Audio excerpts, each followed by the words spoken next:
प्यारे साथियों, आज 11 फरवरी 2026 को हम लोग दिल्ली के जंतर मंतर पर अपनी मांगों को लेकर इकट्ठा हुए हैं और ये अधिकार बाबा साहब अंबेडकर के द्वारा लिखे गए संविधान ने हमें दिया है। और ये अधिकार सिर्फ हमें नहीं दिया, ये अधिकार देश के हर एक उस व्यक्ति को दिया है जो अपने ऊपर हुए अत्याचार, अन्याय, जुल्म, जाति, अपने अधिकारों पे हुए अतिक्रमण पे आंदोलन कर सकता है, विरोध दर्ज करा सकता है, पत्र लिख सकता है, प्रयास कर सकता है कि उसके ऊपर जो महसूस कर रहा है कि ये कानून गलत बना है वो कानून को वापस लिया जाए।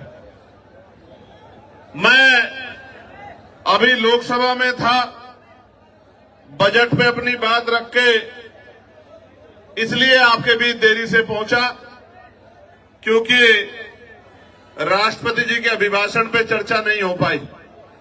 तो बजट एक महत्वपूर्ण विषय है, बजट पे मैंने अपनी बात रखी और फिर अब मैं आपके बीच में हूं। प्यारे साथियों, मैं अपनी बात को शुरू करते हुए बहुजन समाज में जन्मे सभी संतों, गुरुओं और महान पुरुषों को नमन करता हूं।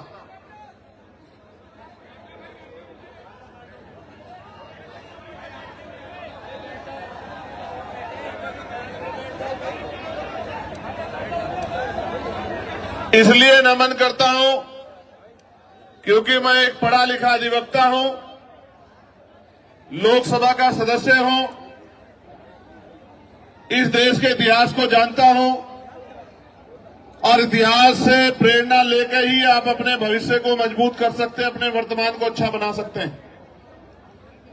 प्यारे साथियों, मैं सबसे पहले दिल्ली की पूरी टीम का बहुत बहुत धन्यवाद करूंगा कि उन्होंने इस महत्वपूर्ण विषय की गंभीरता को समझा और खुद से आगे बढ़कर निर्णय लिया कि हम यूजीसी के समर्थन में एक आंदोलन बुलाकर देश भर में ये संदेश देने का काम करेंगे कि हम सीना तान के कमजोर वर्गों के साथ खड़े हैं और हम अपने बच्चों की आने वाली जो है हमारी पीढ़ियां हैं उनके ऊपर किसी भी तरह का हमला बर्दाश्त नहीं करें।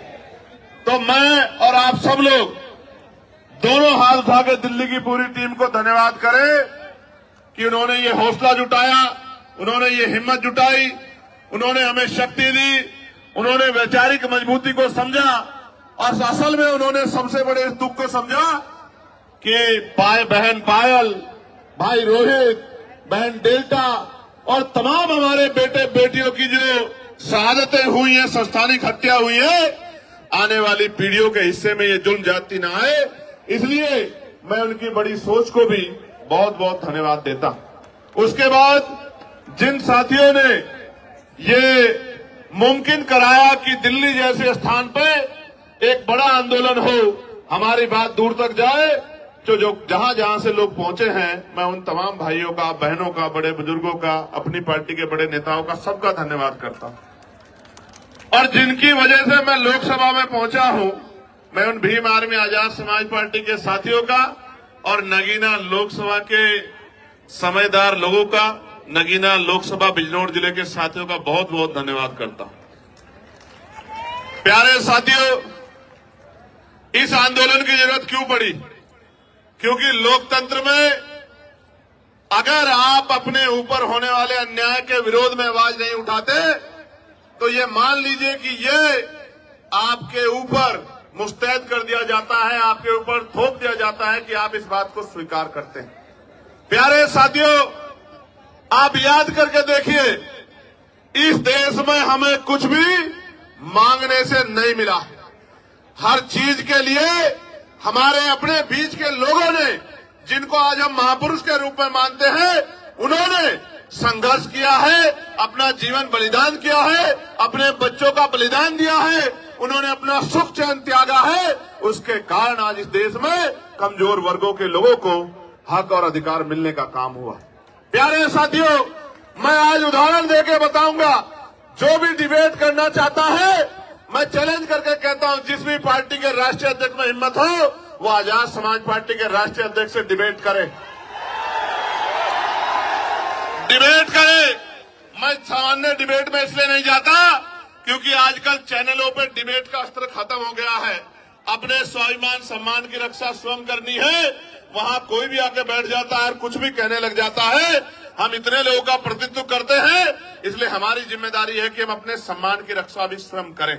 इसलिए मैं चैलेंज करता हूं कि जिनका भी प्रतिनिधित्व लोकसभा में है, उस पार्टी का कोई भी राष्ट्रीय अध्यक्ष यूजीसी के विषय पे हमसे डिबेट करे, और जो कमजोर वर्गों के विषय उन पर डिबेट करे, मुसलमानों के विषय पे डिबेट करे, ईसाइयों के विषय पे डिबेट करे, सिखों के विषय पे डिबेट करे, बौद्धिस्टों के विषय पे डिबेट करे, कर्मचारियों के विषय पे डिबेट करे, किसानों के विषय पे डिबेट करे, दलितों पिछड़ों के हक अधिकारों के विषय पे डिबेट करे, तो हम उनको जवाब देके बताएंगे कि हम जमीन से आए हैं, किसी नेता के पोते बेटे पोती बेटी नहीं है। हमें जमीन का पता है कि आज हालात क्या हैं और लंबे समय से हालात क्या थे।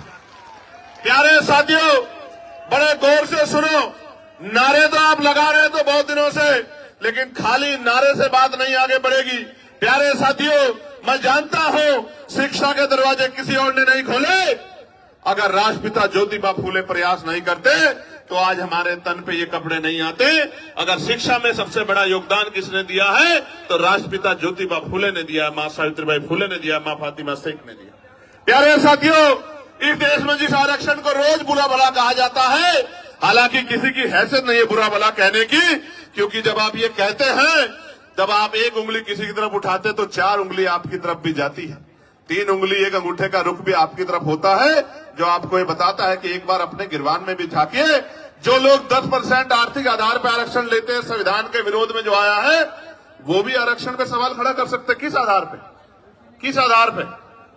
जो लोग सदियों से आरक्षण का लाभ लेते आ रहे हैं, तमाम संस्थानों पे काबिज हैं, जिन्होंने कमजोर वर्गों के लोगों को उनकी दुख तकलीफों के बाद, उनके भूखे पेट के बाद, जब उनकी बच्चों को तन ढकने का अधिकार नहीं था, जिन्होंने उनके आंसुओं के बाद भी, जिनके मुंह से एक शब्द भी हाय का भी नहीं निकला कि इनके साथ गलत हो रहा, वो हमसे सवाल कर रहे हैं। नहीं, आपको कोई अधिकार नहीं सवाल करने का। अगर सवाल करना चाहते हैं तो अपने अंदर पैदा करिए कि आपके अंदर न्याय की क्षमता है, आप न्याय प्रिय हैं, पहले साबित करिए, फिर आके सवाल कीजिए, हम आपके सारे सवालों का जवाब देंगे। प्यारे साथियों, आरक्षण क्या जाति के आधार पर मिलता है? आरक्षण क्षेत्र के आधार पर भी मिलता है। आप जाके देखो, जम्मू कश्मीर में आरक्षण क्षेत्र के आधार पर मिलता है। आप जाके देखो, हिमाचल में आरक्षण क्षेत्र के आधार पर मिलता है। आप जाके देखो, उत्तराखंड में आरक्षण क्षेत्र के आधार पर मिलता है। कौन कहता है जाति के आधार पर मिलता है? आरक्षण उनको मिलता है जो पीछे रह गए हैं, जिनका प्रतिनिधित्व कम है।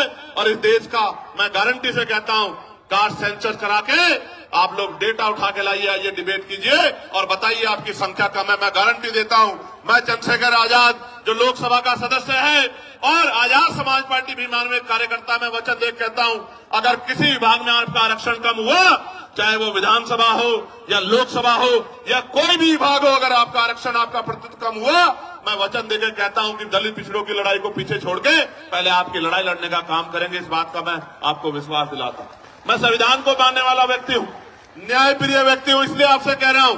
तो मगर सच का सामना तो करना ही पड़ेगा। इस देश में अगर आरक्षण आया सबसे पहले तो 1902 में आया, जिसको छत्रपति साहू जी महाराज ने लागू किया, किसी और ने लागू नहीं किया। कुर्मी वंश के छत्रपति साहू जी महाराज ने लागू किया। उससे पहले तमाम न्याय प्रिय लोगों पे था अवसर, उन्होंने लागू नहीं। इस देश में अगर वोटिंग राइट मिला, इस देश के बहुसंख्यक लोगों को, बालिग लोगों को वयस्क मताधिकार मिला, सार्वभौमिक मताधिकार मिला, इसका श्रेय अगर किसी को जाता है तो वो बाबा साहब अम्बेडकर को जाता है। आपको इतिहास पढ़ना चाहिए। 1919 से पहले इस देश में बहुत कम % लोग वोट करते थे। मॉन्टेगो चेमफोर्ड सुधार समिति बनी और सुधार समिति ने नए पैमाने तय किए कि वोट देने का अधिकार उनको मिले जो जमींदार हैं, जो भूमि जिनके पास बड़ी संख्या में है, जो लगान देते हैं, जो टैक्स देते हैं, जो बहुत पढ़े लिखे हैं, जो पूंजीपति हैं, जिन पे व्यापार है। आप इतिहास उठा के देखो, जिन्होंने आंख ही या जिनको अपने अधिकारों का पता ही संविधान के आने के बाद लगा है, उनकी संख्या कितनी रही होगी, आप इस बात को महसूस करके देखें। तो इसलिए मैं कह रहा हूं कि कुछ भी मांगने से नहीं मिला है। भारत ऐसा देश है साहब